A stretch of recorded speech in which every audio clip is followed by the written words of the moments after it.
আসসালামু আলাইকুম প্রিয় দর্শক। বিএনপির মহাসচিব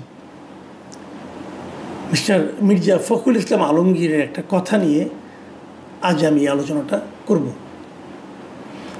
আমি বহুবার এই অনুষ্ঠানে আপনাদেরকে বলেছি যে বাংলাদেশের যে কজন রাজনীতিবিদকে আমার খুব পছন্দ হয়, যাদের কথাবার্তায় আমি এক ধরনের পরিমিতি বোধ দেখতে পাই, তাদের মধ্যে যদি তালিকা করি সেই তালিকার শীর্ষে মির্জা ফখরুল ইসলাম আলমগীর ছিলেন। আমি প্রথম হোঁচট খাই যখন উনি ডক্টর মোহাম্মদ ইউনূসের সঙ্গে জাতিসংঘে যে 6 জন রাজনৈতিক নেতা গেলেন তাদের মধ্যে উনিও যেতে রাজি হলেন। এটা দেখে আমি সবচেয়ে হতাশ হয়েছিলাম এবং অবাকও হয়েছিলাম। বিএনপি এখানে কেন যাবে, এটা ছিল আমার প্রশ্ন। এবং তারও চেয়ে বড় প্রশ্ন ছিল, যদি বিএনপি যেতেই হয় খোদ মহাসচিব মির্জা ফখরুল ইসলাম আলমগীরকে যেতে হবে কেন? যাই হোক, সেটা অন্য প্রসঙ্গ। ওই প্রসঙ্গের মধ্যে শেষ হয়ে গেছে।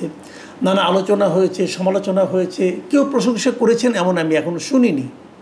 সমালোচনায় আমি বেশি শুনেছি এবং খোদ বিএনপি অনেক নেতার সঙ্গে এই নিয়ে আমার কথা হয়েছে।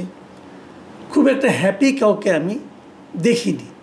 তারপর উনি গিয়েছেন, নিশ্চয়ই নিজস্ব বিবেচনার উপর নির্ভর করে উনি গিয়েছেন, অথবা এমনও হতে পারে ওনার দলীয় প্রধান ওনাকে যেতে ইনস্ট্রাকশন দিয়েছেন, সেটাও হতে পারে। আমি জানি না আসলে কি ঘটেছে, কিন্তু সাধারণ একজন মানুষ হিসাবে, দেশের একজন নাগরিক হিসাবে আমার একটা পছন্দ হয়নি।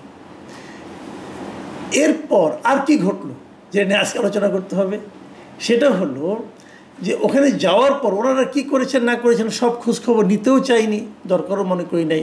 কিন্তু শনিবার দিন মানে 27 তারিখে, গতকালকে আমাদের সময়, গতকালকে তাদের সময় আরও একটু আগে, নিউ ইয়র্কে এনআরবি কানেক্ট ডে নামে একটা অনুষ্ঠান হয়েছে। যারা নাকি বিদেশে আছেন আর কি, নন রেসিডেন্স যারা আছেন, তাদের নিয়ে একটা অনুষ্ঠান হয়েছে। সেই অনুষ্ঠানে অনেকে বক্তব্য রেখেছেন। সেখানে প্রফেসর ইউনূস ছিলেন সেই অনুষ্ঠানের প্রধান অতিথি। উনি কথা বলেছেন। কেবলমাত্র রেজিস্টার্ড লোকরা ওখানে ঢুকতে পেরেছেন যতটুকু আমি জেনেছি। তার মধ্যে প্রফেসর ইউনূসের সঙ্গে বাংলাদেশ থেকে যে সমস্ত পলিটিশিয়ান গিয়েছেন তারাও সেখানে উপস্থিত ছিলেন। এবং সেখানে মির্জা ফখরুল ইসলাম আলমগীর কী বলেছেন সেই কথাটা নিয়ে আজকে আলোচনা।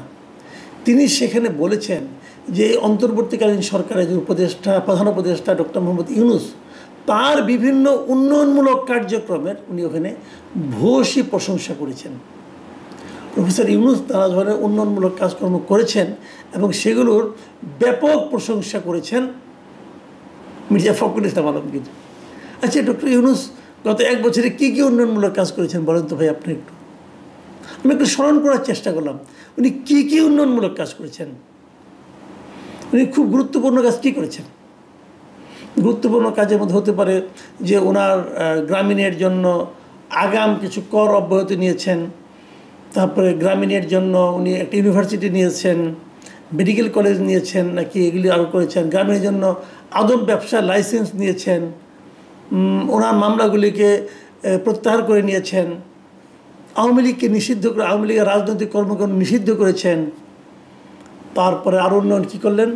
আরও উন্নয়ন করেছেন, পোর্টটাকে লিজ দেওয়ার ব্যবস্থা করেছেন বিদেশি একটা সংস্থার কাছে, উইদাউট এনি টেন্ডার, কোনো আন্তর্জাতিক প্রতিযোগিতা ছাড়াই ওনার পছন্দ অনুযায়ী একটা প্রতিষ্ঠানকে লিজ দেওয়ার চেষ্টা করেছেন।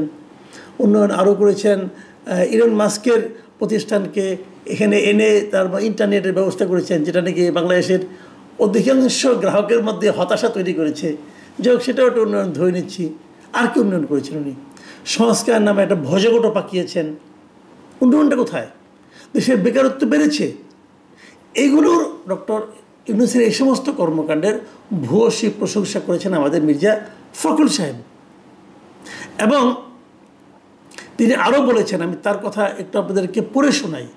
তিনি বলেছেন, গণতান্ত্রিক, সমৃদ্ধ এবং দুর্নীতিমুক্ত দেশ গঠন করার যে স্বপ্ন ছিল শহীদ প্রেসিডেন্ট জিয়াউর রহমানের, তার সমস্ত কথাগুলো প্রফেসর ইউনূসের কথায় বের হয়ে আসছিল, এটা উনি বলেছেন। এবং উনি আরও বলেছেন, প্রফেসর ইউনূস যখন কথা বলছিলেন আমার বারবার মনে হচ্ছিল যে আমি এদেশের স্বাধীনতার ঘোষক শহীদ প্রেসিডেন্ট জিয়াউর রহমানের কণ্ঠ শুনছি। মানে জিয়াউর রহমান যে কথাগুলি বলতেন সেই কথাগুলি যেন ওনার মুখ দিয়ে উচ্চারিত হচ্ছে। উনি যখন কথা বলছিলেন ওনার কাছে মনে হচ্ছে আরে এটা তো জিয়াই কথা বলছেন।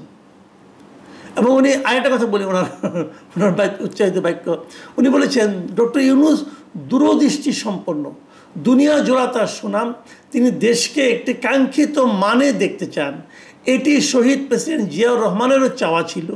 আমি ডক্টর ইউনূসের মাঝে আমাদের দলের প্রতিষ্ঠাতা শহীদ প্রেসিডেন্ট জিয়াউর রহমানের প্রতিচ্ছবি দেখতে পাই। মানে শহীদ প্রেসিডেন্ট জিয়াউর রহমানের প্রতিচ্ছবি উনি ডক্টর ইউনূসের মধ্যে দেখতে পাচ্ছেন। আর সমস্যাটা কি? তাহলে নির্বাচনের দরকার কি? বিএনপির তখন উচিত হবে ডক্টর ইউনূসকে প্রধানমন্ত্রী করার জন্য আন্দোলন করা, অথবা তারা যে সামনে নির্বাচনটা করবেন সেই নির্বাচনে ডক্টর ইউনূসই তো বিএনপির প্রধানমন্ত্রী ক্যান্ডিডেট হতে পারেন।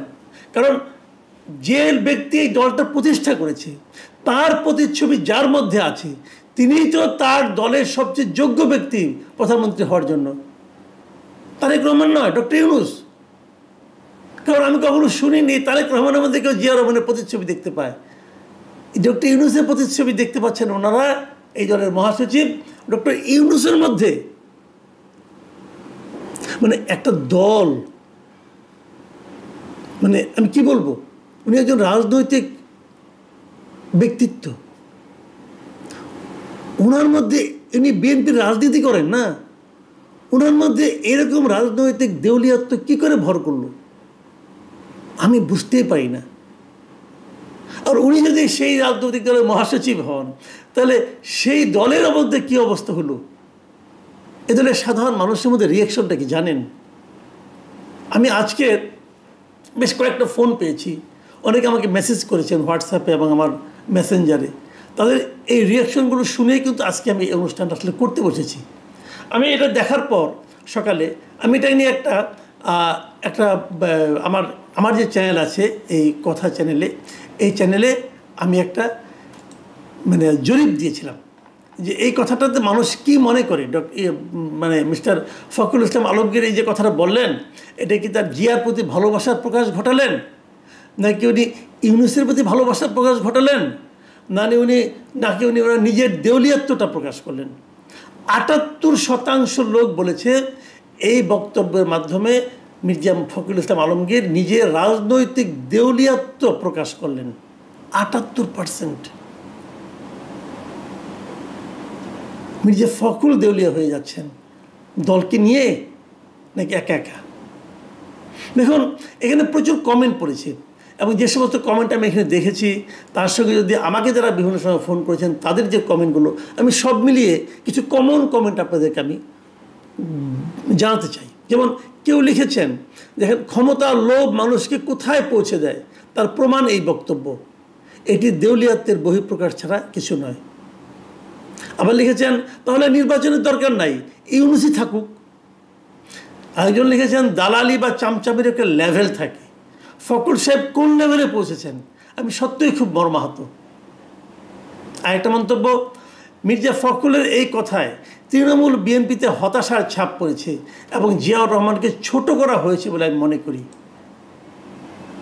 আরেকজন লিখেছেন মির্জা ফখরুলের এই বক্তব্যের মাধ্যমে তিনি মহাসচিবের পদের মর্যাদা হারিয়েছেন।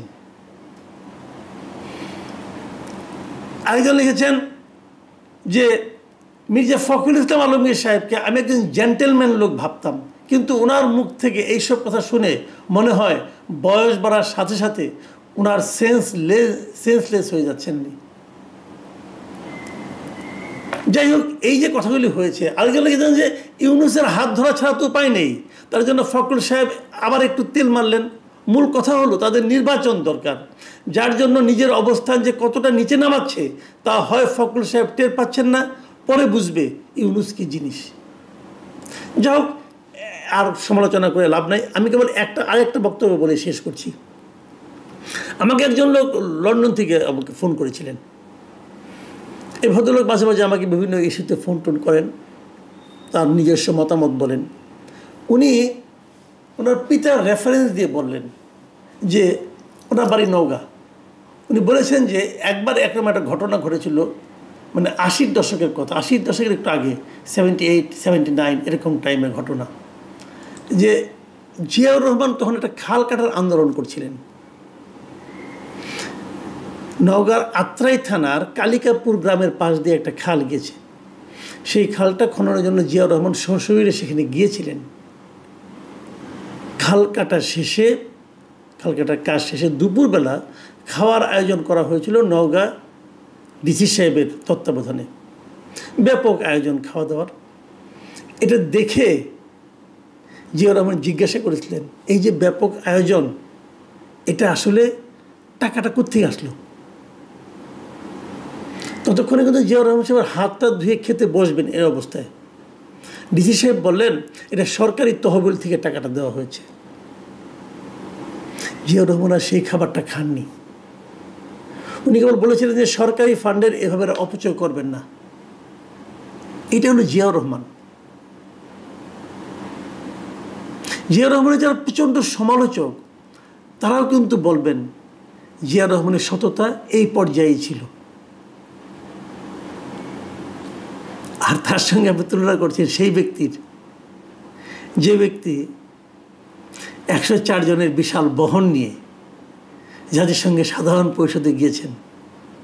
এদের পেছনে কী পরিমাণ বিপুল ব্যয়, এই ব্যয় কোত্থেকে আসছে? সরকারি ফান্ড থেকে আসছে। জিয়াউর রহমান যেতেন, মির্জা ফখরুল, আপনি জিয়াউর রহমানের সঙ্গে মন্ত্রিসভায় হয়তোবা ছিলেন না, আমি জানি না, আমার মনে নেই। একটু খোঁজ দিয়ে দেখেন না পুরনো নথি ঘাটে।